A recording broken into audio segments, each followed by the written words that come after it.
말씀을 준비하다 보면 이 말씀의 의미가 무엇일까에 대하여 고민할 때보다 내가 정말 이 말씀대로 살아가는가, 또는 이 말씀을 전하는데 나의 모습은 전혀 거리낌이 없는가 하는 질문에 부담감을 느낄 때가 있습니다. 그리고 저에게 오늘 본문이 그 부담감의 최절정에 있지 않나 생각해 보게 됩니다. 여기 함께 하시는 분들은 본문의 말씀을 읽어보시면서 어떠한 생각이 드셨는지요?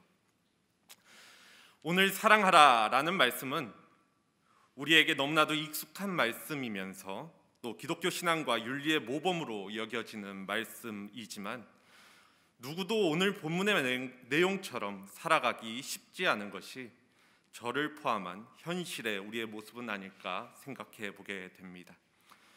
왜냐하면 이는 이전의 세상에 속했던 우리가 알고 있었던 사랑의 모습보다 한 차원 더 높은 사랑으로 보여지기 때문입니다. 예수님께서는 요한복음 13장 34절에서 35절에서 십자가 사건을 앞두고 제자들과 식사를 하시면서 새 계명을 너희에게 주노니 서로 사랑하라. 내가 너희를 사랑한 것 같이 너희도 서로 사랑하라. 너희가 서로 사랑하면 이로써 모든 사람이 너희가 내 제자인 줄 알리라 라고 말씀을 하십니다. 예수님께서는 제자들에게 서로 사랑하라는 것이 새로운 계명이라 말씀하셨는데, 사실 사랑하며 살라라는 예수님의 말씀은 그 자체로만 놓고 본다면 대단하거나 특별한 이야기처럼 보이지는 않습니다. 왜냐하면 예수님 이전에도 또 이후에도 서로 사랑해야 한다라는 말을 남겼던 도덕적이고 또 윤리적인 사람들은 많이 있었기 때문입니다. 그런데 이 말씀이 특별한 이유는 너희가 서로 사랑하면 이로써 모든 사람이 너희가 내 제자인 줄 알리라 라고 말씀하셨다라는 점입니다. 사랑을 행하는 사람이 착한 사람, 선한 사람으로 보여질 수도 있겠지만 그러한 사람이 예수님의 제자라고 알려질 수 있는 근거가 무엇일까 생각해 보게 됩니다. 이 말씀 속에서 예수님은 세상이 이야기하는 정도의 수준에서 사랑하라고 말씀하시고 계신 것이 아닙니다. 예수님께서는 내가 너희를 사랑한 것 같이 너희도 서로 사랑하라 말씀하셨습니다. 즉 예수님께서 보여주셨던 사랑, 그것이 세상이 말하는 사랑과는 그 차원이 다른 것이기에 이러한 사랑이 새 계명이라고 말씀하고 있는 것입니다. 그리고 제자들이 다시 말해 그리스도인이 그러한 사랑을 나타내게 되었을 때 세상 사람들은 그들이 예수의 제자인 것을 알게 된다라는 것입니다.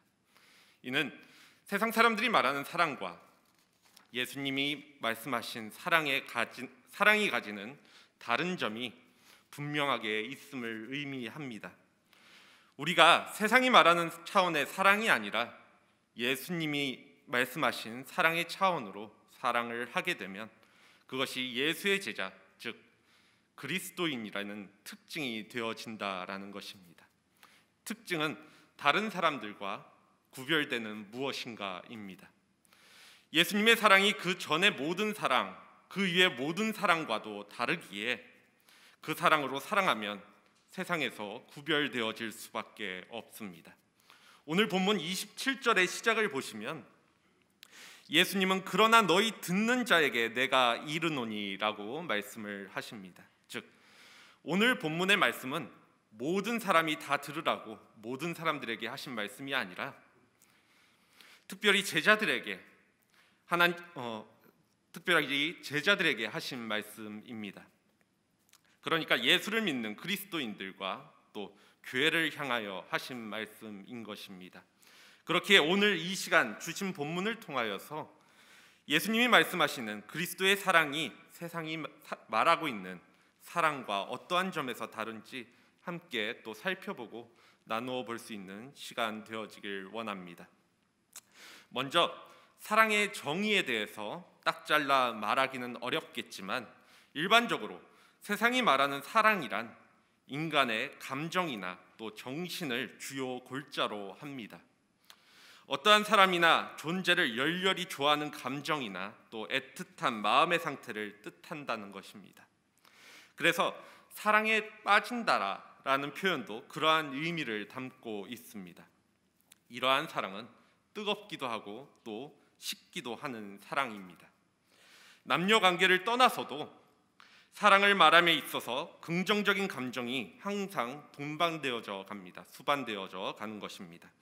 그렇기에 세상의 사람들의 관점에서는 긍정적인 관점 또 긍정적인 감정, 좋아하는 감정 없이 누군가를 또 어떠한 존재를 사랑한다고 말할 수는 없습니다. 세상이 말하는 사랑이 이러한 것이라면 예수님이 말씀하시는 사랑은 어떠할까요? 27절에서 예수님은 너희 원수를 사랑하며 라고 말씀을 하십니다. 이는 원수 같아 보이는 누군가를 사랑하라는 것이 아닙니다. 제자들의 원수가 누구인지에 대하여 이어지는 27절 후반과 28절에서 조금 더 구체적으로 말씀을 하시는데, 이들은 너희를 미워하는 사람, 저주하는 사람, 모욕하는 사람입니다. 이는 곧 우리에게 대해서 좋게 말하지 않는 사람, 우리를 핍박하는 사람을 의미합니다. 그리고 이는 본문 직전에 22절에 인자로 말미암아 사람들이 너희를 미워하며 멀리하고 욕하고 너희 이름을 악하다 하여, 즉 예수를 믿는다고 하여서 제자들을 미워하고 또 멀리하여 욕하는 사람들에 대하여 말씀하시는 장면과도 연결되어집니다. 예수를 믿는다는 이유로 나를 미워하고 저주하며 모욕하는 반응을 보이는 사람들을 사랑하라는 예수님의 말씀은 그들을 사랑하여 세상이 이야기하는 긍정적이고 또 좋아하는 감정에 따르는 사랑을 하라는 말씀을 하고 있는 것은 분명 아닐 것입니다. 27절, 28절에서 예수님은 사랑에 대해서 이렇게 말씀을 하시는데, 너희를 미워하는 자를 선대하며 너희를 저주하는 자를 위하여 축복하며 너희를 모욕하는 자를 위하여 기도하라 말씀을 하십니다. 예수님께서는 우리가 그리스도인이라는 이유로 미워하고 있는 자들에게 선대하고 축복하며 기도하라 요청하시고 있는 것입니다. 이것이 바로 예수님이 말씀하시는 사랑입니다. 우리를 미워하는 것은 감정일 수도 있겠지만 그것은 감정을 넘어서 해를 끼치기 위해서 하는 행동을 의미하기도 합니다. 그러한 사람들에게 잘 대해줘라, 선한 행동을 대하여라, 친절하게 행동하라라는 것입니다. 또한 누군가가 나에게 재앙이나 불행과 같은 나쁜 일을 일어나기를 바라고 또 저주를 할 때 나는 그에게 좋은 일이 일어나기를 바라면서 말하라고 이야기를 합니다. 그것이 축복입니다. 그렇기에 선대하는 것이 사랑의 행동이라면 축복하는 것은 사랑의 말입니다. 세 번째로 너희를 모욕하는 자를 위하여 기도하라 말씀하십니다. 기도하라는 말씀은 마음으로 또 진심을 다하여 그렇게 되기를 바라고 유익을 구하라는 것입니다. 선대하고 축복하는 것도 사실 쉬운 일은 아니지만 그래도 마음 없이 겉으로 좋아 보이는 척 선한 행동으로 연기할 수도 있고, 축복의 말을 하고자 한다면 겉으로 보여지는 것이기에 마지못해서 그나마 할 수 있을 것입니다. 그러나 그를 위하여 마음을 쏟아 기도하는 것은 겉으로 보여지는 영역이 아니기에 정말 쉽지가 않습니다. 때문에 이는 이 세상이 말하고 있는 긍정적이고 애틋한 감정이 있어서가 아니라 그들이 예수님의 사랑을 알지 못하기에 우리를 비난하고 핍박한다는 사실을 이해한다면 그들을 바라볼 때 긍휼히 여기고 또 안타까운 마음이 들기에 그들을 선대하고 축복하며 기도하라는 것입니다. 그렇기에 예수님께서 사랑하라 말씀하시는 것은 계속해서 말씀드리지만 감정이나 마음보다는 의지적인 표현에 더 가깝습니다. 사랑스러워서 그 대상을 사랑할 이유가 있어서, 그 근거가 있어서 사랑하는 것이 아니라 사랑하기 위해 우리의 노력과 실행적인 모습이 필요하다라는 것입니다. 그것이 예수님께서 말씀하시는 사랑입니다. 이처럼 사랑의 정의가 세상과는 다른 만큼 사랑의 방법 역시도 세상의 기준과는 다릅니다. 세상의 사랑은 내가 받은 것에 대한 무엇인가 하는 행위입니다. 그래서 사랑을 할 때 상대의 행동에 따라서 우리는 반응하게 됩니다. 상대방이 나를 어떻게 대하느냐에 따라서 상대방에게 해야 할 행동을 결정하게 된다라는 것입니다. 그러다가 보니 나를 미워하고 악하게 대하는 사람에 대해서는 동일하게 대하는 성향이 우리에게는 있습니다. 그런데 예수님께서 말씀하시고 보여주신 사랑의 방법은 사람들이 나를 어떻게 대하든지 상관없이 더 깊게는 악한 모습으로 대하더라도 사랑을 하라는 것입니다. 29절입니다. 너희 입뺨을 치는 자에게 젖뺨도 돌려대며. 오늘 본문의 내용을 마태복음에서는 오른뺨이라는 표현을 사용하고 있습니다. 오른손으로 마주보고 있는 사람의 오른뺨을 때리는 것은 손등으로 때리는 것으로 상대방을 모욕을 주는 행위입니다. 그러한 상황에서 반대쪽도 돌려대어 주라는 말씀은 맞은 것에 대해서 보복하지 말고 용서와 자비의 태도를 가지라는 것입니다. 즉 다른 쪽 뺨을 맞을 각오를 하고 계속해서 같은 모욕을 당하는 것을 감수하라는 것입니다. 우리가 잘 아시다시피 예수님이 그렇게 하셨습니다. 자신을 모욕하는 이들을 위해서 같은 반응을 보이신 것이 아니라 저들이 자신이 하는 것을 알지 못하기에 저들의 죄를 사하여 달라고 기도하셨음을 우리는 기억합니다. 제자들도 마찬가지입니다. 복음을 전하기 위해서 잡혀가고 또 매맞고 고난당할 때 그들은 대항하거나 맞서서 폭력을 휘두르지 않았습니다. 그들이 한 일은 계속해서 복음을 전하는 데에만 힘쓰는 것이었습니다. 이것이 그들이 할 수 있는 사랑의 방법이었던 것입니다. 이어지는 내 겉옷을 빼앗는 자에게 속옷도 거절하지 말라라는 말씀 역시 동일합니다. 이 말씀은 출애굽기에서 그 말씀의 근거를 들 수가 있는데 출애굽기 22장 26절에서 27장에서는 내가 만일 이웃의 옷을 저당 잡히거든 해가 지기 전에 그에게 돌려보내라. 그것이 유일한 옷이라. 그것이 그의 알몸을 가릴 옷인즉 그가 무엇을 입고 자겠느냐. 그가 내게 부르짖으면 내가 들으리니 나는 자비로운 자임이니라 라고 기록을 합니다. 유대인들에게 겉옷은 낮에는 말 그대로 자신의 몸을 가리는 겉옷이고 또 밤에는 그들의 이불이 되어집니다. 즉 그들의 유일한 소유입니다. 그 중요한 것을 누군가가 가져간다라고 한다면 그 속옷도 거절하지 말라고 예수님께서는 말씀하십니다. 겉옷을 가져간 사람에게 속옷까지 줄 것을 생각하라는 것입니다. 뺨을 맞는 것이 인격적으로 피해를 입는 것이라면 오늘 옷을 빼앗기는 것은 물질적인 손해를 보는 것을 의미합니다. 예수님은 그것을 일반화해서 다시 이렇게 말씀을 하십니다. 30절입니다. 내게 구하는 자에게 주며 내 것을 가져가는 자에게는 다시 달라 하지 말며. 무엇을 빌려주든지 가져가든지 너의 소유를 가져가면 그것을 다시 찾으려 하지 말라라는 것입니다. 예수님께서 그렇게 하셨듯이 말입니다. 머리 둘 곳 없는 정도로 가난하게 사셨지만 사람들에게 먹을 것을 주시고 또 병을 고쳐주신 분이 예수님이십니다. 또한 예수님은 십자가에서 자신의 옷을 빼앗기셨습니다. 제자들도 그러했습니다. 초대교회의 모습을 보면 그들 중 누구도 자신의 소유를 자신의 것으로 주장하지 않고 서로가 서로의 필요를 돌아보았음을 우리는 잘 알고 있다라는 것입니다. 이러한 예수님의 사랑의 방법의 핵심은 의지적인 희생입니다. 의지적으로 자신의 권리를 내려놓는 것입니다. 내가 무엇인가를 내려놓아서 다른 무엇인가를 얻으려는 것이 아니라 그것을 기대하지 않고 내려놓는 것이 예수님이 말씀하신 사랑의 정의이고 또 그 방법입니다. 세상에선 무엇인가를 해줘야 사랑이라고 생각을 합니다.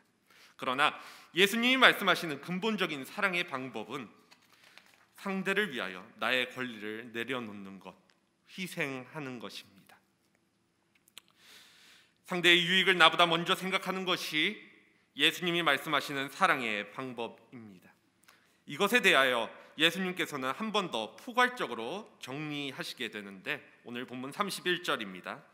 남에게 대접을 받고자 하는 대로 너희도 남을 대접하라.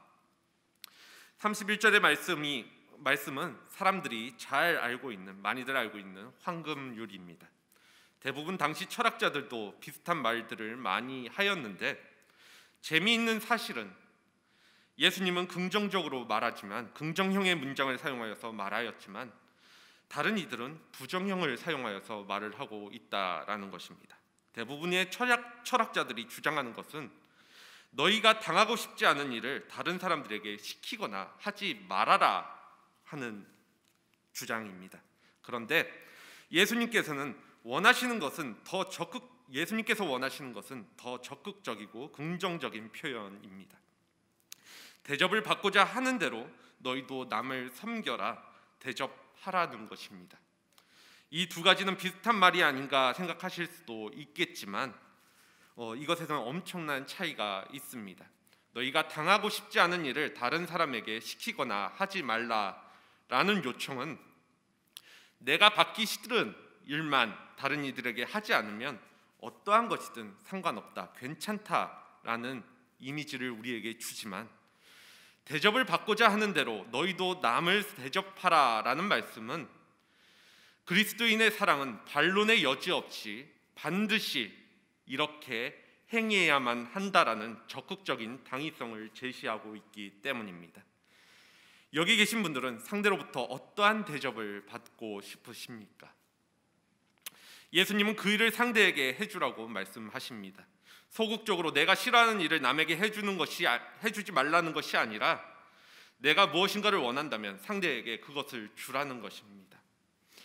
일반적으로 사람들은, 또 세상 사람들은 스스로에 대해서 관대하지요. 그래서 자신의 잘못이나 실수에 대해서는 항상 그 이유를 찾습니다. 그러나 그러한 사람들의 대부분은 다른 사람에 대해서는 관대하지 않습니다. 다른 사람의 잘못을 보면 책망하거나 질책하기 바쁘다는 것입니다. 이는 그 대상이 나인가 내가 아닌가 하는 데서 오는 차이입니다. 예수님의 사랑의 방법을 나에게 적용해 보시기 바랍니다. 나를 대상으로 해서 나를 선대하고 나를 축복하고 또 기도하기는 쉽습니다. 그러나 그것이 나 자신이나 나를 아끼고 사랑하는 사람에게만 하는 것이 아니라 나를 미워하고 저주하는 사람에게도 확장하여 반드시 그렇게 하라고 예수님은 말씀하고 계신 것입니다. 그렇기에 이어지는 말씀은 예수님께서 가르치신 사랑의 가장 근본적인 차이가 드러나게 되는 말씀입니다. 바로 사랑의 대상입니다. 일반적으로 사람들은 그 대상에 따라서 사랑하기도 또 사랑하지 않기도 하는데, 이 대상이 나 자신이거나 자녀라면 어느 정도 이러한 사랑을 표현할 수 있을지도 모르겠습니다. 자녀가 아무리 큰 잘못을 하였을지라도, 또 나를 미워하고 욕하며 저주할지라도 그 부모는 마음이 어렵겠지만 그래도 앞서 말씀드린 것처럼 자녀를 위하여 자신을 희생하고 또 자녀의 유익을 먼저 생각하는 사랑의 방식을 실천할 수도 있을 것입니다.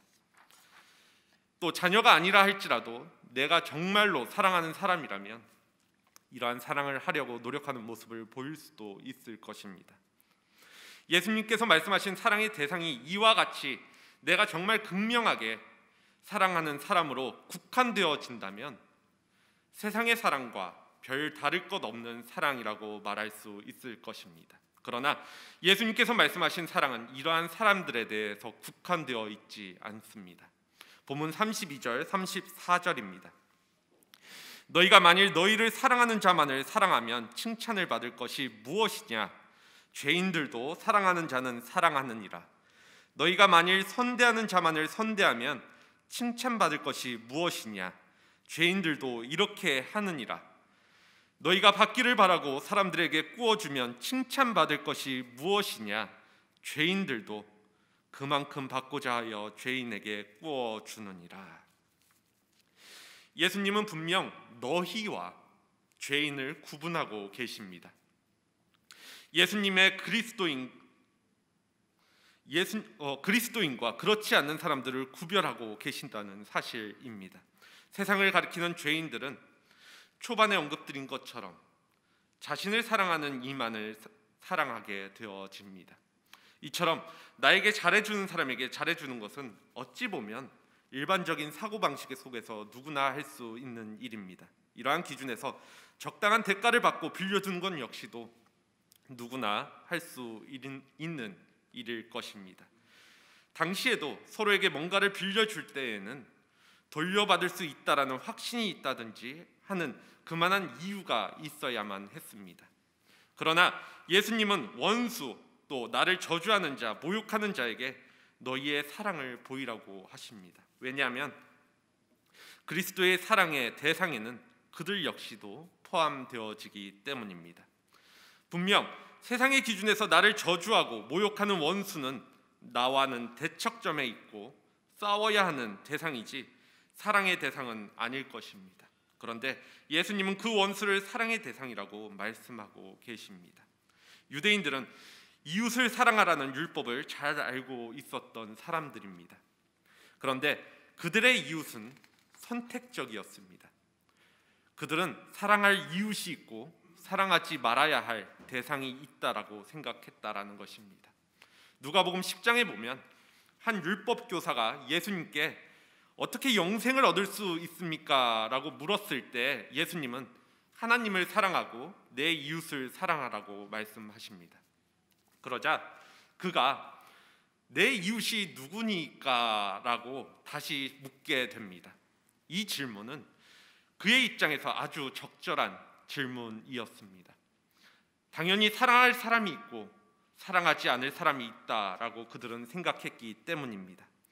그러자 예수님은 강도 만난 자의 이야기를 하십니다. 도적을 만나 죽게 된 사람을 제사장 또 레위인이 그냥 지나갔고 사마리아인이 자신의 돈을 들여 치료하고 숙소에 맡기고 돈이 부족하면 자신이 갚겠다라는 이야기를 해줍니다. 그리고 예수님께서는 누가 강도 만난 자의 이웃이냐고 다시 질문하십니다. 율법교사는 자비를 베푼 자라고 대답을 합니다. 예수님은 사랑의 대상을 선택적이라고 하지 않으시고 누구든지 그것이 이방인이라 할지라도 사랑을 베푼 그 자가 이웃이라고 하신다라는 것입니다. 그것이 사랑하는 명령의 가장 큰 특징입니다.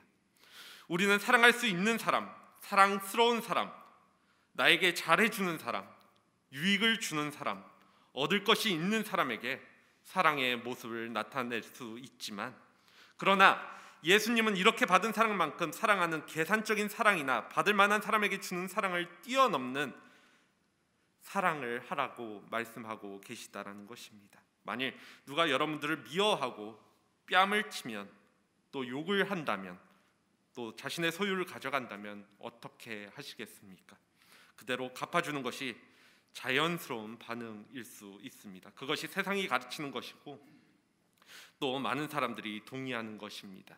그러나 예수님의 제자들 역시도 이러한 기준에서 동일하게 행하였다라면 많은 사람들 중에 하나가 되었을 뿐, 사람들이 그들을 보면서 세상 사람들과 예수의 제자인 그리스도인의 차이를 알아보지 못했을 것입니다. 그러나 예수님은 제자들이 세상과 달리 구분되길 원하셨습니다.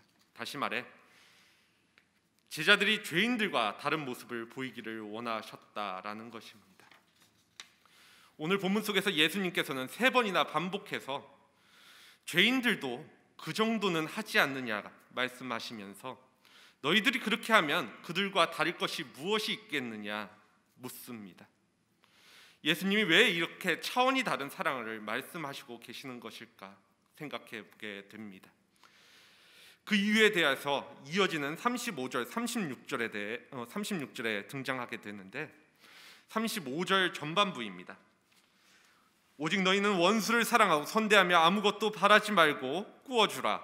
그리하면 너희 상이 클 것이요 클 것이요 그리하면 너희의 상이 클 것이요. 예수님께서는 그리스도인이 사랑을 실천하였을 때 너희의 상이 클 것이다 말씀하십니다. 이후 37절 38절에서는 비판하지 않을 때 비판받지 않을 것이고 정죄하지 않을 때 정죄받지 아니할 것이며 용서할 때 용서받게 되고 주게 되면 우리에게 줄 것이니 곧 후이되어 누르고 흔들어 넘치도록 하여 너희에게 안겨주리라. 너희가 헤아리는 그 헤아림으로 너희도 헤아림을 도로 받을 것이라 말씀하시기도 하십니다. 하나님께서 허락하신다면 이 땅에서 이러한 것들이 내가 사랑을 실천하였던 이들에게서 얻을 수 있을 수도 있을 것이고, 그러하면 더욱 인간적인 마음에서는 좋겠지만 그렇지 않다고 하더라도 궁극적으로는 이러한 상들을 우리는 천국에서 취할 수 있게 되어질 것입니다. 왜냐하면 우리가 그리스도인이 되었다라는 사실로부터, 죄로부터 용서받은 자이기에 그리함으로 천국에 가게 되었을 때 더 이상 비판받거나 정죄받는 일은 없어질 것이고 그 모든 것을 우리는 얻게 될 것임을 알기 때문입니다. 그렇기에 그리스도인들이 앞서 말한 사랑을 해야 하는 이유는 이 땅에서 또 내가 사랑을 베푼 자들에게서 무엇인가를 얻어내는 것에 있지 않습니다. 이는 오늘 사랑하라는 말씀의 근본적인 목적이 아닙니다. 즉 그리스도인이 사랑을 해야 하는 이유는 사랑을 베푼 사람에게 뭔가를 돌려받는 것이 아니라는 것입니다. 그것은 하나님께서 은혜의 선물로 하나님의 때에 갚아주실 것입니다. 그리고 이어지는 말씀은 우리가 사랑을 해야 하는 더 큰 이유를 제시하여 줍니다. 35절 후반부입니다. 또 지극히 높으신 이의 아들이 되리니 그는 은혜를 모르는 자와 악한 자에게도 인자하시니라. 지극히 높으신 이는 바로 하나님이십니다. 즉 지극히 높으신 이의 아들이 되리니라는 말씀의 정확한 표현은 하나님의 아들이니인데, 이는 하나님의 아들임이 드러날 것이다, 입증될 것이다 라는 의미입니다. 그렇기에 그러한 사랑을 실천한 자가 하나님의 자녀라고 말씀하고 있는 것입니다. 누구누구의 아들이라는 것은 관계뿐만이 아니라 그분의 속성을 공유한다라는 의미입니다.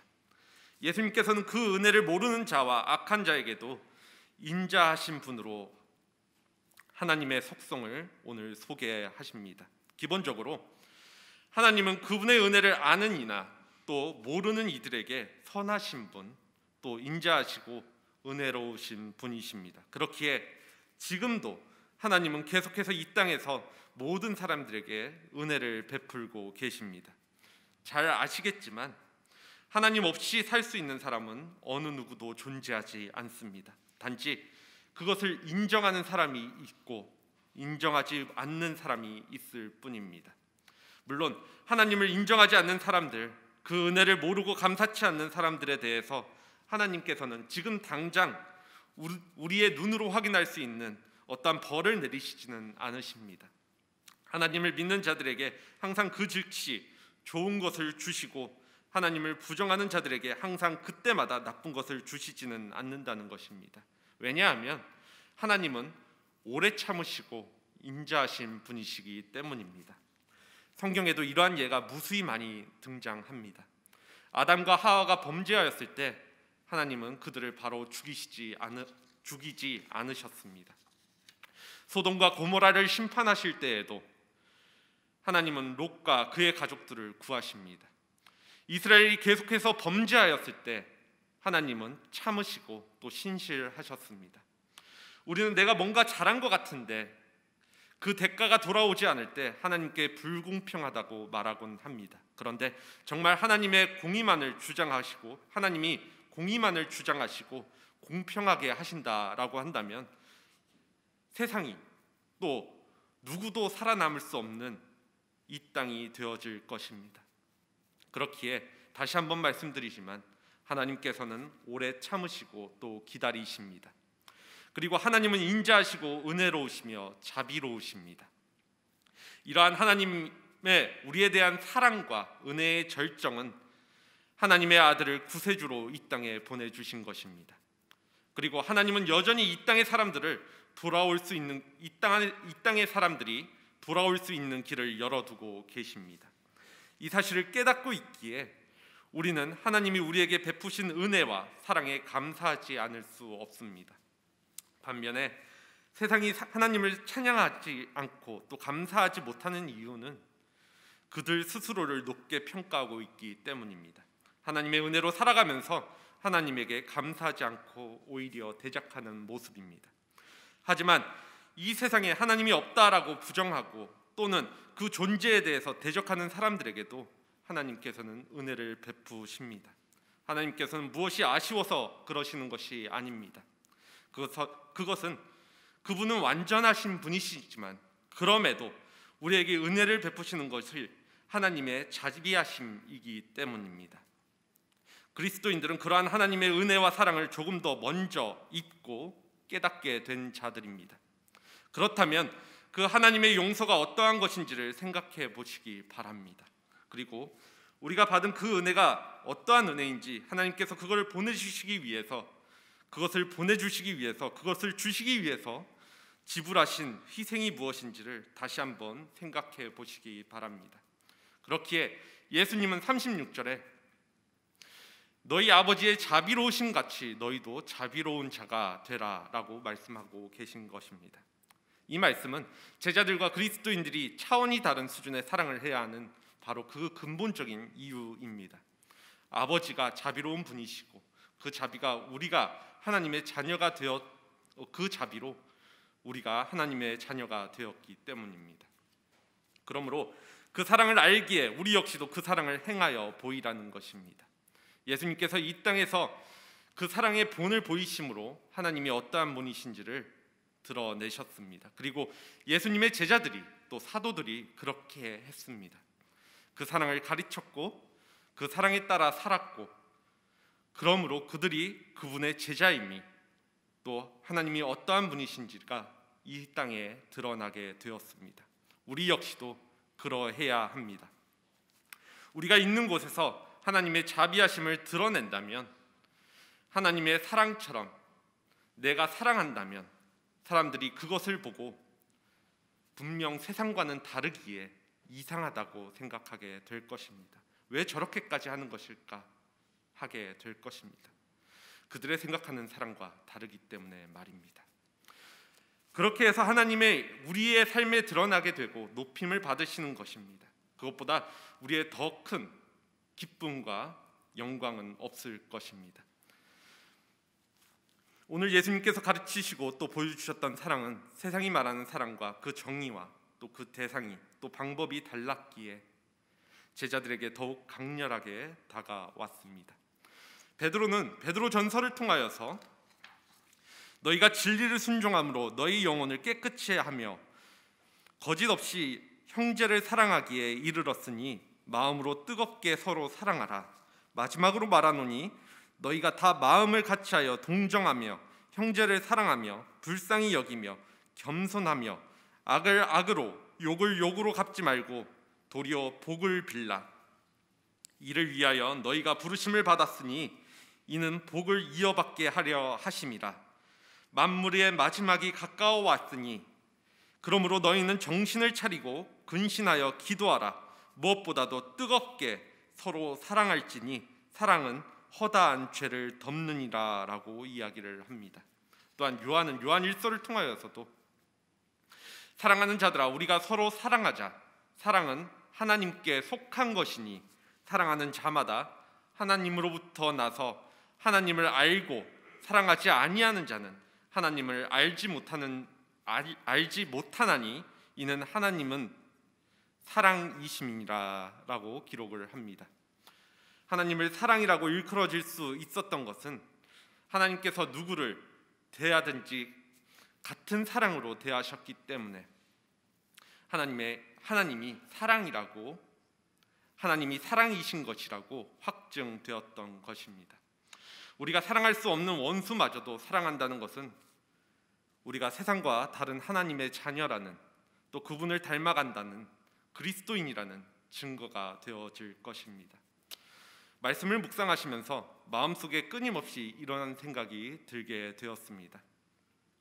나는 왜 이러한 사랑을 하지 못할까? 이러한 사랑을 하기에 어려워할까?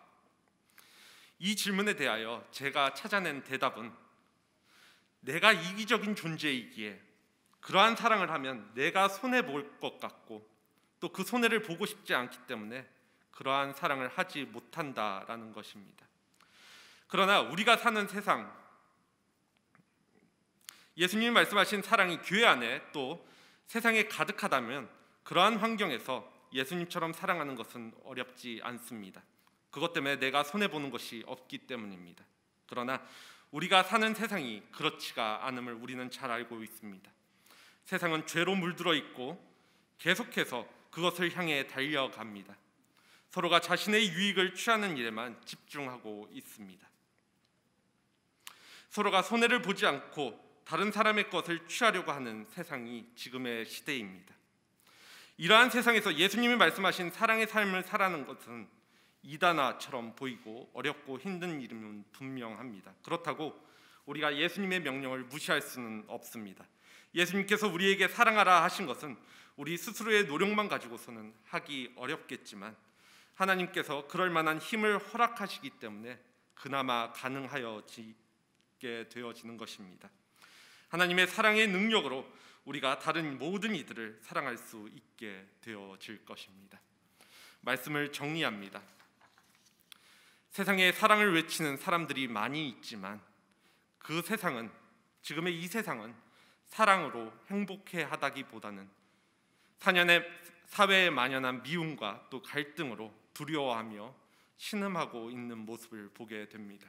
왜냐하면 세상 사람들이 말하는 사랑의 방식은 이 땅에 있는 미움과 갈등을 이기기에는 너무나도 약한 사랑이기 때문입니다. 그렇기에 예수님께서는 그리스도인들에게 더 높은 차원의 사랑을 요청하십니다. 그 사랑은 원수까지도 포함된 사랑, 세상 어느 누구도 빠지지 않는 대상을 향한 사랑이고 이 땅에 무엇인가를 기대하는 것이 아닌 순전한 희생과 헌신이 필요한 사랑입니다.